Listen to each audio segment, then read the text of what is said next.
why do so many women stop wanting sex after marriage?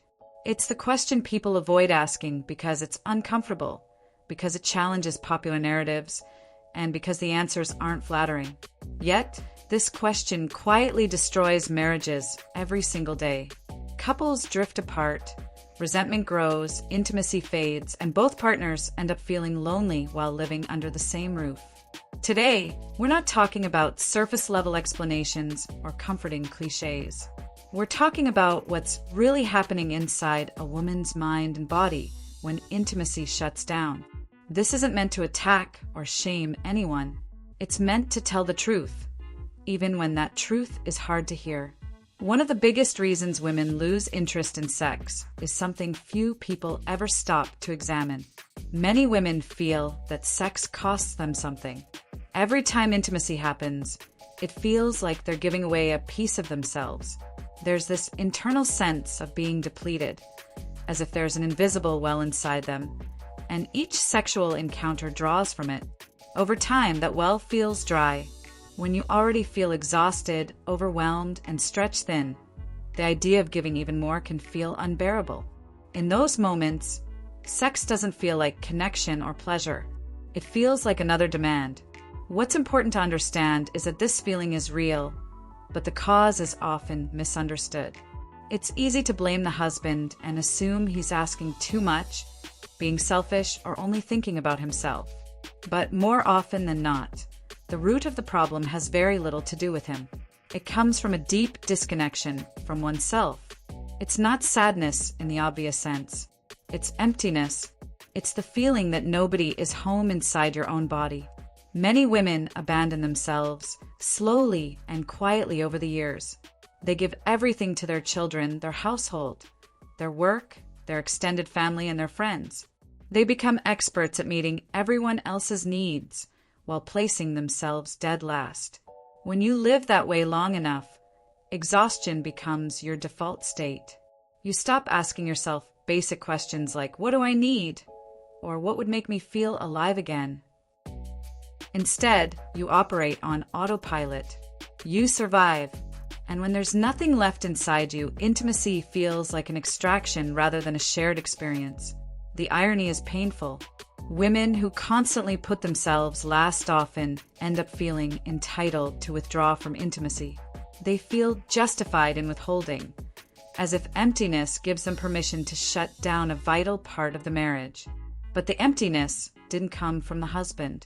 It came from years of neglecting the self. Another powerful and deeply uncomfortable reason women lose interest in sex is self-punishment. Many women, if they're honest with themselves, don't actually like who they are. Insecurity becomes a constant background noise. They compare their bodies, their marriages, and their lives to other women, especially the carefully curated images they see online. They criticize their appearance, their weight, their aging, and their perceived failures. Even when they smile on the outside and appear confident, there's often a harsh inner voice tearing them down. When someone doesn't believe they are worthy, they unconsciously deny themselves pleasure. Sex is designed to feel good. The female body is built with the capacity for deep enjoyment, but pleasure requires permission. And when a woman feels unworthy, she doesn't give herself that permission. She withholds intimacy not just from her husband, but from herself. It becomes a form of self-denial, a way of reinforcing the belief that she doesn't deserve good things.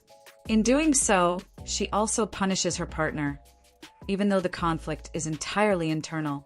Control is another factor that rarely gets discussed openly. As women move deeper into marriage and adulthood, many feel an increasing need to control their environment. Life feels unpredictable. Responsibilities pile up. Fear creeps in quietly. Control becomes a coping mechanism. Managing everything feels safer than surrendering to uncertainty. But sex requires surrender. It requires presence. It requires letting go of mental checklists, worries, and roles, even if only for a short time. For many women, that loss of control feels terrifying, so they avoid intimacy altogether. They create rules, conditions, and timing restrictions. They convince themselves they're too tired, too stressed, or too busy. Over time, spontaneity disappears. Playfulness fades. What once felt natural now feels risky. The truth is, it's not that they can't let go. It's that they won't, because vulnerability feels more dangerous than emotional distance. Healing can't begin until this pattern is acknowledged honestly. Another painful truth is that many women never learned to enjoy sex for themselves in the first place. From the beginning, sex was often tied to validation, attention, or securing a relationship. It became something done for someone else rather than an experience explored personally. Many women learned to perform instead of feel. They copied what they saw in movies, absorbed messages about what men want, and shaped themselves into a version they thought would be desirable. In all of that, they never paused to ask what they actually enjoyed. Without self-knowledge, sex becomes complicated and emotionally loaded. It's no longer a physical experience meant to be enjoyed. It becomes symbolic. It has to mean love, commitment, reassurance, and worth all at once. Expectations grow heavy. Myths pile up. Women are told they need to be warmed up like machines, that pleasure must look a certain way, that intimacy only counts if it reaches a specific outcome. These beliefs create pressure instead of freedom.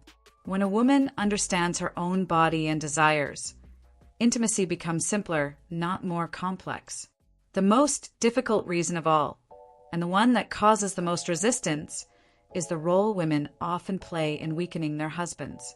Over time, many women slowly erode their partner's sense of masculinity. This usually isn't intentional. It happens through constant criticism, correction, and control. Husbands are nitpicked for small things, spoken to like children and made to feel inadequate. Their decisions are overridden. Their opinions are dismissed. Their efforts are rarely enough. When this happens long enough, attraction dies. Desire can't survive contempt.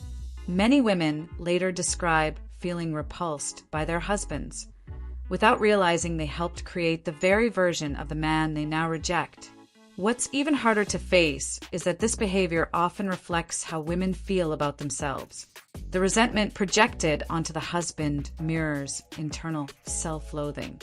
Instead of taking responsibility and changing, the marriage becomes the casualty. This isn't about blame. It's about awareness. Many women have lived this pattern without understanding it. The way forward begins with honesty. Real, uncomfortable honesty. It requires reconnecting with oneself in a deep way, not through surface-level self-care, but through self-responsibility. It means stopping the cycle of criticism and control. It means recognizing that intimacy isn't something taken or given away, but something shared when both people are whole enough to receive it. When a woman begins to respect herself, care for herself, and take responsibility for her inner world, desire often returns naturally. Attraction grows where respect exists. Pleasure becomes possible when shame dissolves. The marriage many people want isn't out of reach, but it doesn't come from changing a partner. It comes from changing oneself.